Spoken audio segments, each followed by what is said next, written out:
Zoo park से आरामगढ़ जाने के लिए बनाए गए न्यू फ्लाईओवर ब्रिज पर एकदम नया काम हो गया। मतलब ये हुआ कि यहाँ पर ऐसा वैसा कोई काम नहीं हुआ। उम्मीद है कि ये नया काम आप सबके लिए एक नया आइडिया भी साबित होगा।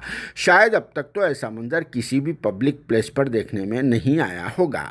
अगर आपको इस नए ब्रिज पर से जाना है तो सबसे पहले अपनी गाड़ी में का पेट्रोल या डीजल चेक कर लेना होगा, नहीं तो फिर ऐसा ही नया काम हो जाता।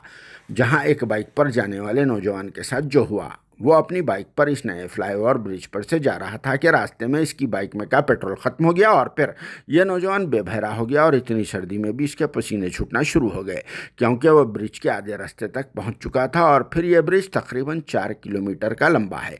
शायद इसी वजह से यह नौजवान बाइक को ढकेलते हुए लेके जाने की कोशिश भी नहीं कर रहा था और फिर पेट्रोल के ख़त्म हो जाने की वजह से वो बौरान भी हो गया। लेकिन कुछ देर बाद इस नौजवान के दिमाग में एकदम नया आइडिया आ गया और वो फौरी तौर पर अपने एक दोस्त को कॉल करके पेट्रोल के ख़त्म हो जाने की कहानी सुना डाली, जिसके बाद इसके दोस्त ने भी फौरी तौर पर आगे आकर अपने साथी की मदद करने के लिए निकल पड़ा और 1 लीटर के बोतल में पेट्रोल लेकर यहाँ आ गया।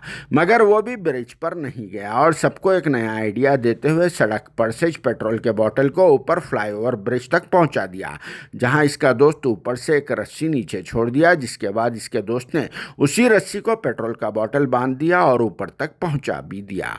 जिसके बाद वो नौजवान अपनी बाइक में पेट्रोल डालकर ब्रिज पर से रवाना हो गया और इस तरह से एक दोस्त ने दूसरे दोस्त की नए अंदाज में मदद करके सबको एक नया आइडिया भी फराहम कर दिया। जिसे देखने के बाद क्या कहना है आप सबका कमेंट बॉक्स में ज़रूर जवाब देना।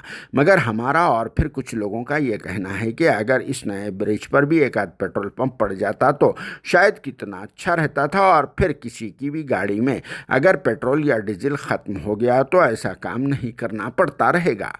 Bureau report, RS news, Hyderabad.